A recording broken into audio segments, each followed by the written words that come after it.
Deep down, every traveler who packs up their life leaves behind everything they know and moves halfway across the world prepares themselves for the obvious shifts. You mentally prepare for the intense tropical heat that hits you the moment you step out of the airport. You prepare for the gridlocked, chaotic traffic of Manila or Cebu, where jeepneys and motorcycles dance in a rhythm that seems completely impossible to an outsider. You prepare for a completely new pace of life, where time stretches out and the frantic urgency of the Western world begins to slow down. But there is one permanent psychological side effect that almost nobody warns you about.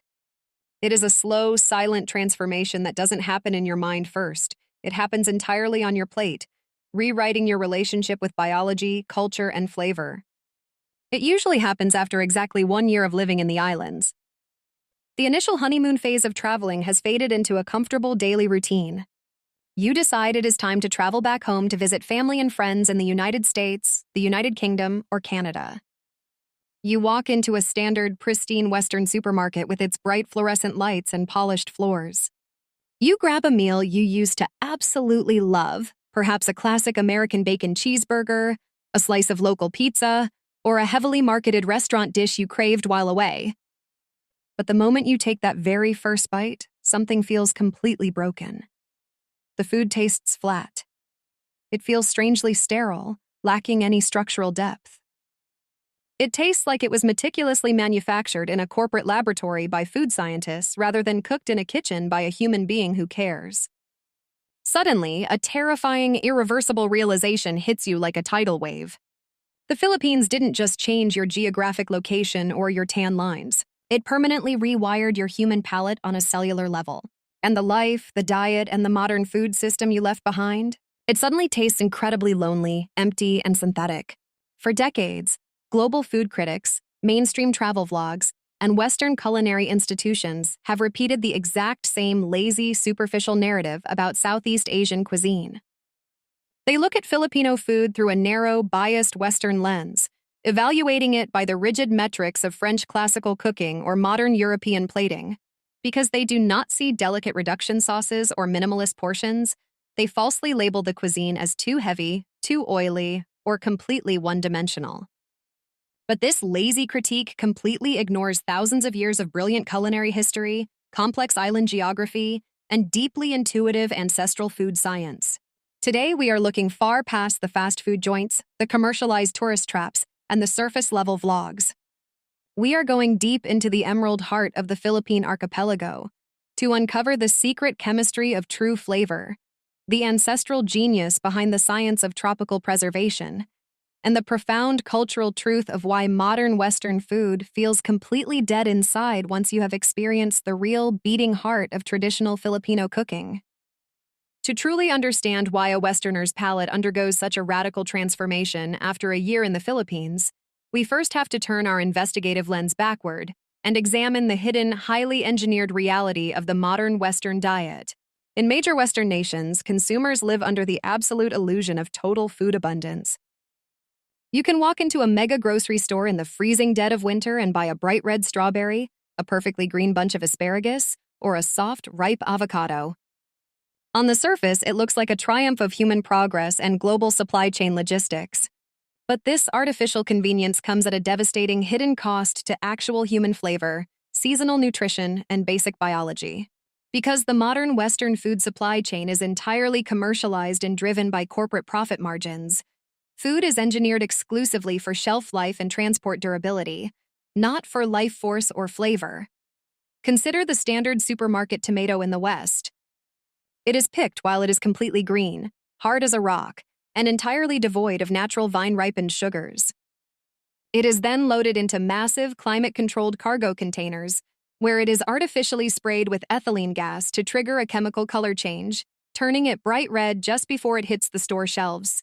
It looks perfect to the eye, but when you bite into it, it tastes like cardboard because the natural sugars and acids never had the chance to develop under the sun. Fruits and vegetables are systematically bred to look completely uniform, smooth, and wax-polished, completely stripping away their natural heirloom nutrients, complex bitter compounds, and authentic flavors in the process. To compensate for this massive, systematic loss of natural flavor caused by industrial farming, major food corporations rely on a simple, highly addictive, and deeply toxic chemical formula, overloading every single product on the shelf with hyper-processed sugars, industrial seed oils, and massive amounts of hidden sodium. From pasta sauces to sliced bread, everything is injected with high-fructose corn syrup to trick the brain into experiencing a dopamine hit.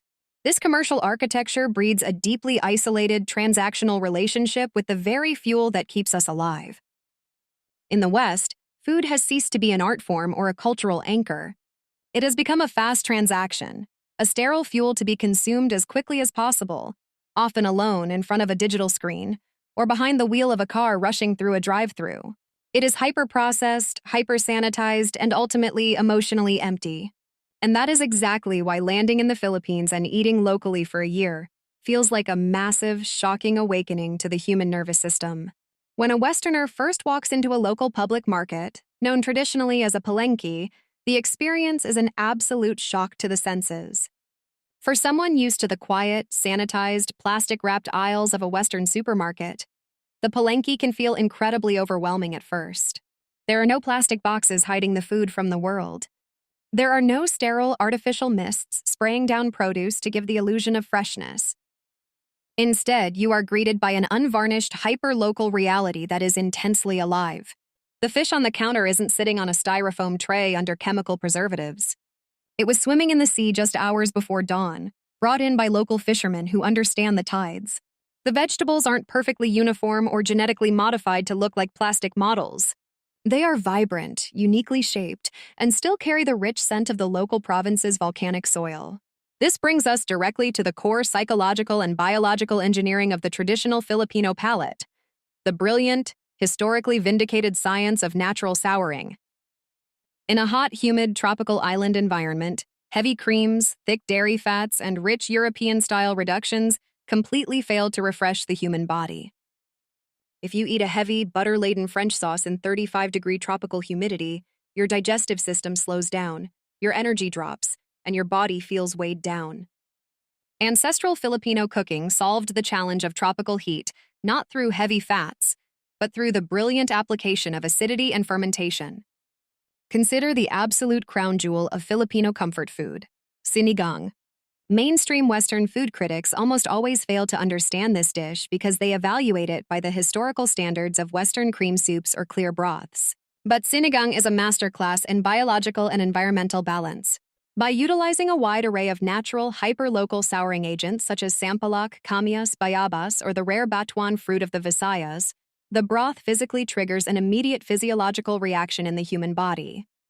The intense, clean, sour profile stimulates the salivary glands, which instantly sharpens and elevates the natural flavors of every single ingredient sharing the pot, from the native kangkong leaves to the tender pork or fresh seafood.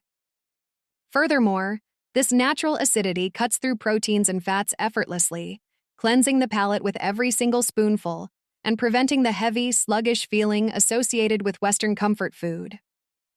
It acts as a cooling, refreshing biological countermeasure engineered perfectly for the tropical climate.